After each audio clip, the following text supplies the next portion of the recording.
When people think about politics, folk music might not necessarily be the first thing that comes to mind.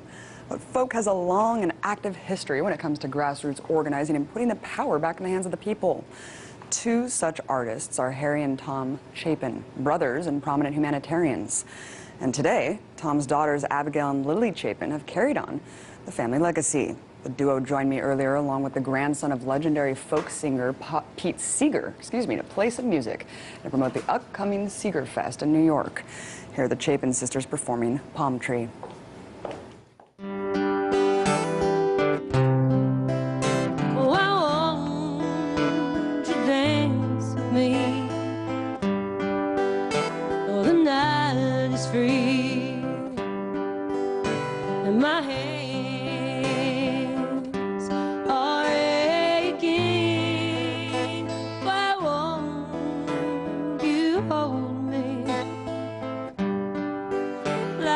Stars I see are holding the sky. Oh, I'll be hanging in the leaves of this dusty old palm tree. If you're wandering after me, that's where I'll be, in this dusty palm tree. Oh, sing to me, sing a melody so sweet that it makes my heart bleed. Why won't you cradle me, rock me endlessly like the waves rock the sea?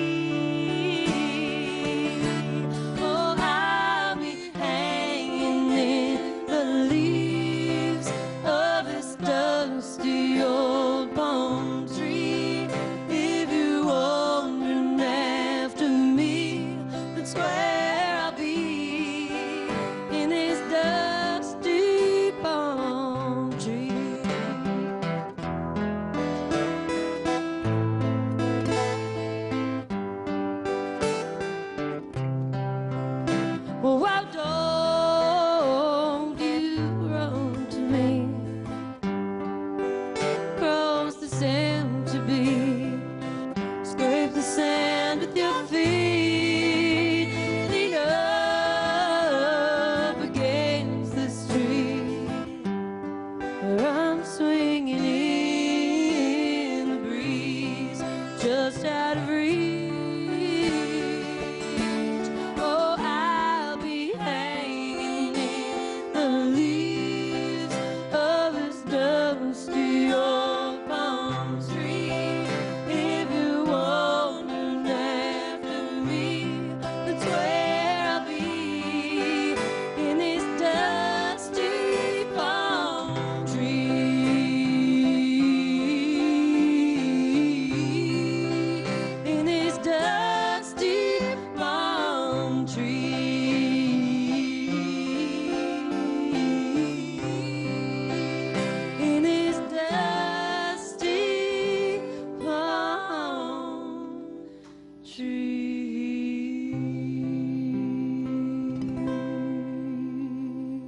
You guys are second-generation folk singers. Was it always expected that you guys would grow up and be folk singers? How did that start?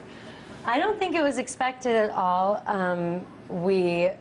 However, we were kind of pushed onto the stage early in our lives. But it wasn't like you're going to be a folk singer. It was just like, you're here and you can sing, so you might as well join us on stage. Amazing. Yeah. And did you guys ever perform with as a family unit when you were younger? We did, yeah. We were always kind of forced to. We would actually, especially in high school, say, like, Dad will come to your show, but as long as you promise not to call us up on stage. And then we would show up and we'd be like hiding in, backstage with our friends, and suddenly we'd hear, and my daughters, Abigail and Lily, are here.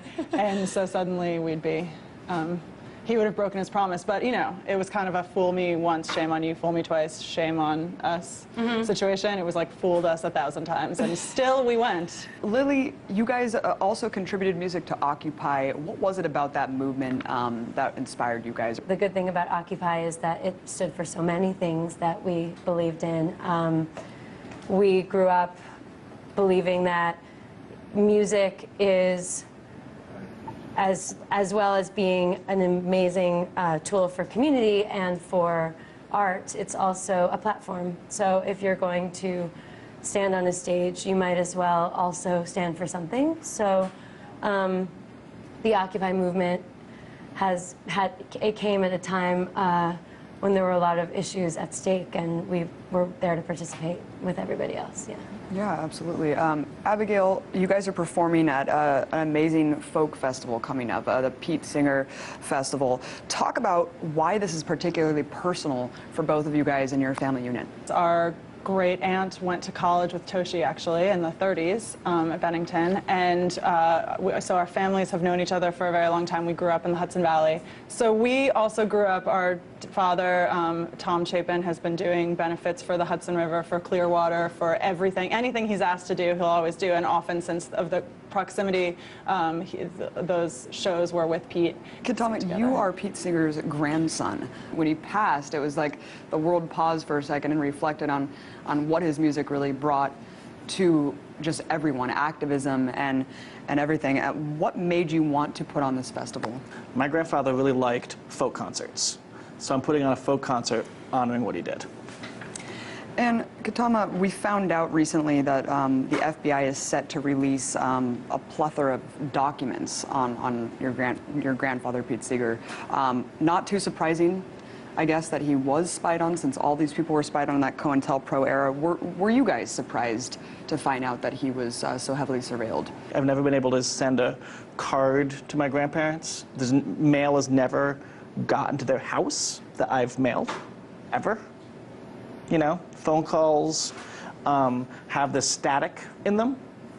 Often if we say certain words, like if we say, and my mom and I sometimes will joke, it will be like, terrorist, bomb, gun, and it's like, and it went from a really fine conversation to that, to being really staticky. Whether that's a coincidence or not, I have no idea. He was singing songs about peace and love, and you know, sure, he had political views that did not line up with the state, but that is, it's pretty shocking that they are still surveilling his house. Well, absolutely. And also, 60 years later. I mean, my grandpa's views, like the mainstream views now. Like, you can't like walk down the street and be like, you know what? Black and white kids should not go to school together. You know, I should be able to throw all my garbage right there on the ground, and, you know, I mean, you can't do those things anymore. So all of these things that he stood for and championed are now, you know, completely mainstream things. Well, I was just going to say, but there are new issues, which hopefully our children will say, anyone walking down the street would agree with that issue, but those issues have not yet changed. And your grandfather, I mean, a few years ago, in his 90s, would stand out on the street corner in his hometown, picketing for no nukes, cleaning up the river, you know, anti-war protests. He did all of those things right up till the end, and so probably, you know, he was always going to be on the forefront of the next thing that seemed dangerous to, you know, the status quo and the powers that be. So, you know, hopefully all of those things will eventually be in the rearview mirror and seem like anyone walking down the street will agree with his views. But he was very progressive for all of his eras. Yeah. And even though the surveillance state seems kind of normalized now, where we're all awakened to how vast it really is still very shocking, and I think completely unacceptable that the surveillance state has spied on activists for so long, back in the 70s and 60s, and now today we're about to find out of all the activists that they're spying on. Right. Well, Completely absurd. Our great-grandfather was also spied on, actually. We found out when our uncle, who was Harry Chapin, the singer-songwriter, when he went to look at the Library of Congress, they released some FBI files that were on our family as well. So it does go back in so many people's lives, and it should be talked about. Yeah, and I think what that reveals is that this isn't about fighting terrorism or crime. It's about spying on activism Yeah. and really creating that chilling effect to prevent people like your grandfather and your family as well from not speaking out and doing their activism. And that's really, really harmful in a free society. Yeah. When is this amazing festival, and where can people go out, go to learn more about it? July 17th to 21st. And the festival is really, and it's in New York City, and it's really about think globally, act locally. So the first day is the next generation of folk musicians, and where the two of them are going to be playing. And it's all free. Oh, way. Everything's free. Yeah, everything Wow. is free. Yeah. Amazing. It's a community folk event. Yeah. Folk in the great sense of not only folk music, but just an event for the people, for the folk. Community, Yeah. grassroots, bringing it back to the people, Yeah. enjoying life, and really getting together. You guys, amazing. Lily, Abigail, you guys have a new album out called A Date with the Everly Brothers. right. How can people find out more about your music? We have a website, thechapinsisters.com. That's the best way. Beautiful. All right. You guys, amazing to have you Thank all on. you. Thank you so much Thanks, for Abby. performing. And my hands are aching.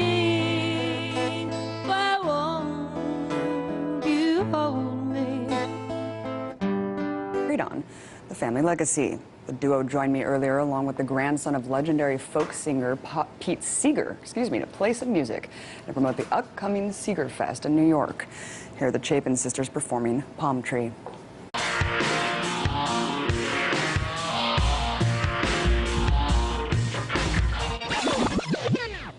When people think about politics, folk music might not necessarily be the first thing that comes to mind.